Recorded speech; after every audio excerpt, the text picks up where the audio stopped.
العالمين وصلى الله على نبينا محمد وآله وصحبه أجمعين. Alhamdulillah.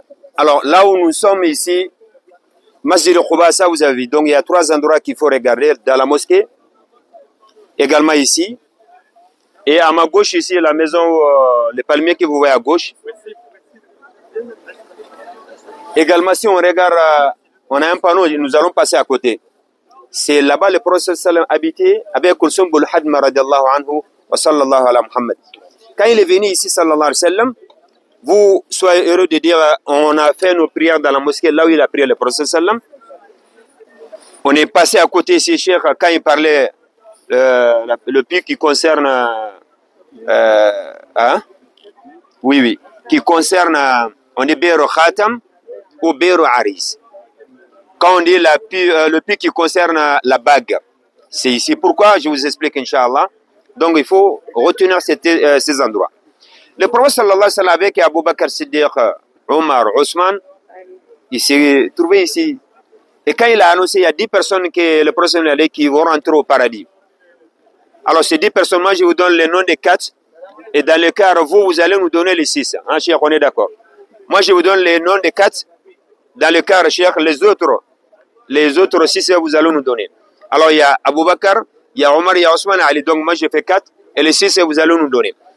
Le professeur, quand il a annoncé leur nom, des riwayat, il dit qu'il était là. Comme il a dit, Cheikh, il y avait un endroit. Ça, c'est le puits. Mais à côté, si on enlève l'eau, on met à côté. Et que le professeur, il lave les mains, ses visages avec. Et souvent, même avec, il enlève ses vêtements pour réfléchir un peu. Là, c'était ici, sallallahu alayhi wa sallam.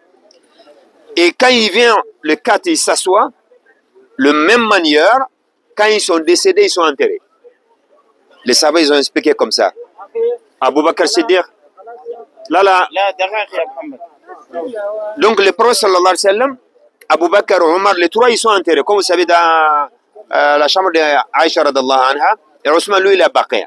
Et quand ils étaient là, ils s'assoient, de la même manière, ils sont enterrés. Si on arrive à voir, pourquoi on dit la bague déjà? Il y avait le prophète, il avait une bague qui s'était marqué Muhammad Rasulullah, c'était son tampon. Et quand lui, il est décédé, sallallahu alayhi wa sallam, il a donné à Abu Bakr, radiallahu anhu. Après, Khilafa d'Abu Bakr, il a donné Omar. Ainsi de suite, il y a Ousmane. L'époque de Ousmane, la bague s'est tombée là-dedans ici. C'est le même endroit, hein, sauf qu'ils ont fermé.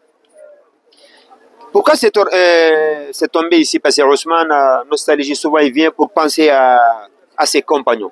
Parce qu'il s'est trouvé ici avant. Il sort de la mosquée, il vient ici. Donc le fait qu'il regardait la bague, et jusqu'à qu'il s'est tombé là-dedans ici. Des rois qui disent pendant 3 jours, ils ont arrêté tout. Hein. Uniquement, ils ont vidé de l'eau, la terre, mais jusqu'au jour d'aujourd'hui, ils n'ont pas trouvé la bague. Après, on vient à creuser. Après, bon... Donc ça, on arrive à voir que vraiment, Allah subhanahu wa ta'ala, Allah sait pourquoi il est tombé ici. Allah sait qu'il y aura des hypocrites aussi. Les hypocrites aussi qui vont parler de Ousmane. C'est pour cela, il y en a qui disent Ousmane, il n'a pas voulu donner à Ali, c'est pour cela, il y a ça, c'est pour cela, il est tombé. Achalillah. Donc c'est pour cela, moi je laisse cette partie, Cheikh nous dit un peu. Non, pour les... Bon, qu'on le relaisse. Ça c'est bien expliqué. Pour les hypocrites, parce que ça, c'est des choses, c'est très grave. Ah, oui. Allah, il a voulu comme ça, et puis c'était comme ça. Mais de dire il n'a pas voulu qu'Ali prenne ça, c'est faux. Ça n'a rien à voir avec. Donc, lui, il méritait, parce que c'est son époque. Khilafa de Ousmane, radallahu anhu, et Ali, lui, il n'était pas là. Et après, alhamdulillah, Allah, il a voulu que ça s'arrête à Ousmane. Donc, si on vous dit Beiro Khatam ou Beiro Aris, c'est ici précisément. Et le procès en conjugué, quand il est venu, donc il était là. نحن وجدنا شخصا قبلنا يعني صبر يعني on va essayer de continuer. C'est pour ça que nous on préfère prendre un temps, on vous explique. Nous on a patienté les gens qui étaient là, ils vont patienter aussi Inch'Allah. Voilà, donc là et après, comme on a dit Kulsum bun Hadma, lui, c'est lui qui a hébergé le prophète sallallahu alayhi wa sallam, et c'est lui qui a donné cet endroit que le prophète il a construit. C'est pour ça que le Cheikh il a dit ما كان الله يبقى comme Allah il a dit ما عندكم ينفد وما عند الله باق. Cheikh il connaît bien ça. Quelqu'un qui donne à Allah subhanahu wa ta'ala, ça va rester. Selon Allah, il y avait des maisons autour ici. Mais ils sont où ces maisons? Mais la mosquée, elle est là ou pas? Alors si on regarde toujours, on parle de la mosquée. Et chaque fois qu'on prie là-dedans aussi, les personnes sont récompensées. Ce qu'ils ont donné à Allah subhanahu wa ta'ala. Ça montre. Voilà, donc là, moi je pense c'est ça. C'est tout. Après, on passe la maison même qu'il habitait. Il y a des panneaux ici, bon, on va passer à côté. Mais maintenant, c'est juste le Qibla. Vous avez compris un peu, Inch'Allah. Wa sallallahu ala nabiyyina Muhammad wa alihi wa sahbihi ajma'in. Walhamdulillahi rabbil alamin.